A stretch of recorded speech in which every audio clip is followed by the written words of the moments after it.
I had the privilege, first of all, to encounter the Croziers in November of 2005, when your Master General Gwen invited me to participate in your leadership conference in Rome. And it was a great experience for me personally, because it gave me occasion to study the fraternal charism of religious life within a context other than my own. And by studying and looking at the Crozier incarnation of fraternal life, it gave me a deeper appreciation also of my Franciscan calling.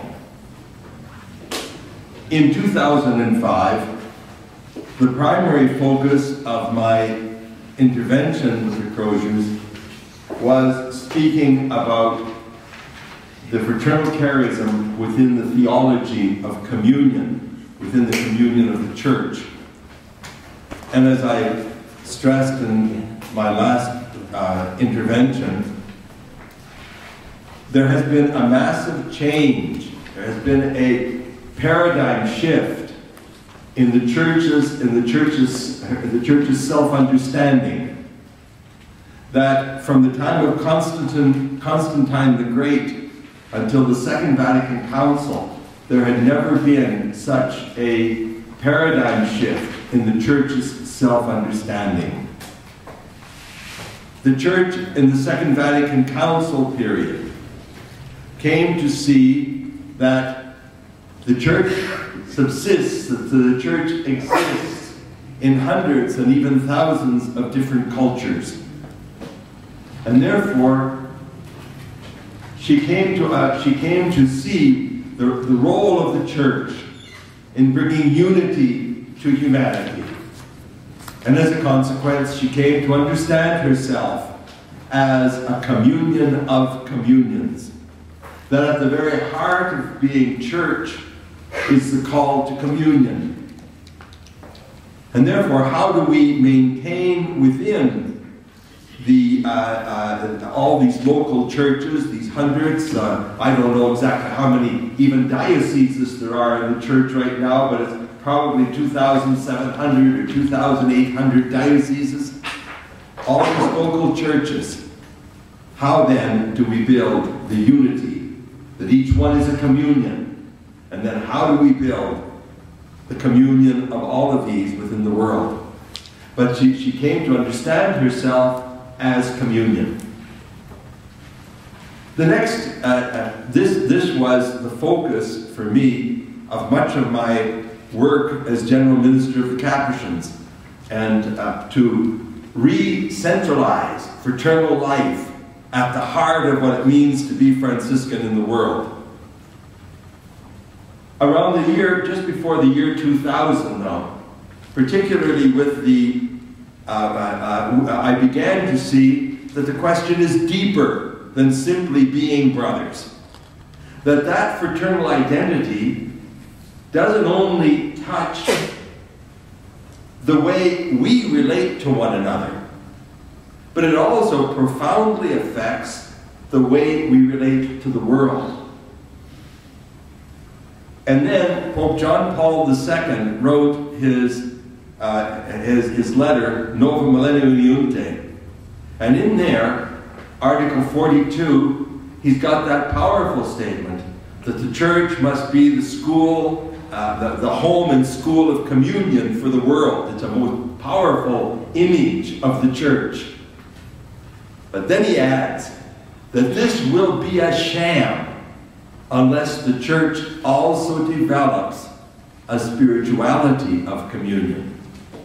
That the communion identity will never transform the world unless identity also becomes a spirituality.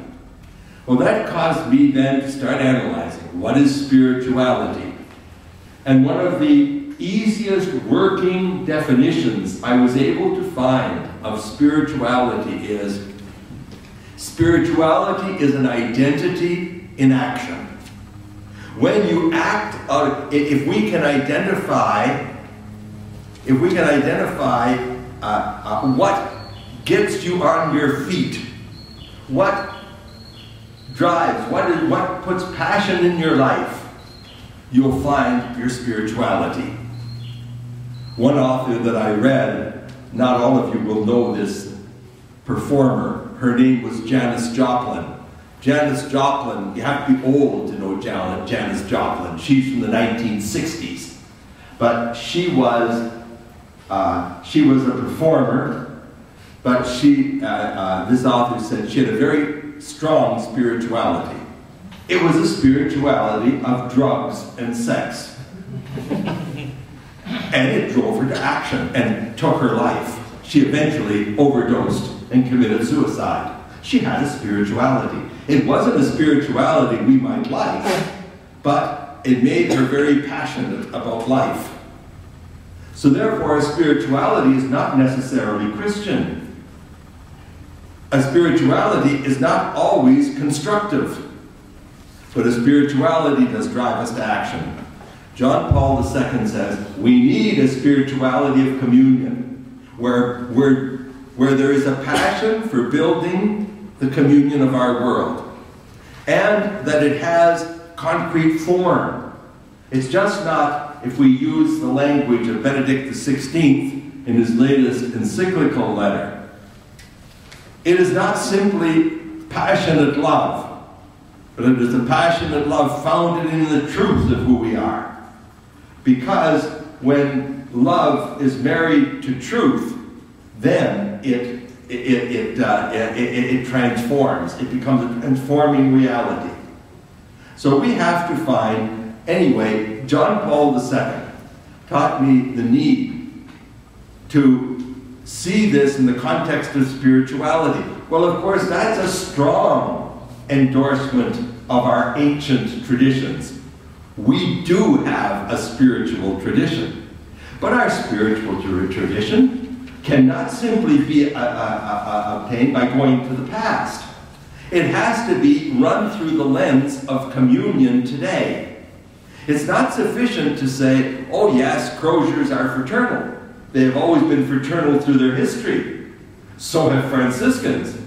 But the problem is, Franciscan spirituality in many ways was transformed in the previous era of the church and became a strictly ascetical spirituality, an ascetical spirituality of personal perfection. So therefore, Franciscan poverty, identification with the poor Christ. We're poor. Poor meaning austere, very austere. Well, after a while I started to think, Francis isn't the poor person of the church. Charles de Foucault was much more austere than Francis of Assisi. Well, what value does Franciscan poverty have for the world? It wasn't in austerity. It has its value. Austerity is one dimension of Franciscan poverty, but in my mind today, not even the most important. So therefore, how do we see, for example, Franciscan poverty as a force to build the communion of our world, to build a communion of brothers in the world, a communion of Capuchins in the world, but also to transform society around us? So that became the second aspect that I thought was essential if we were going to find the place of our order within the church. Then there came the third element that I got from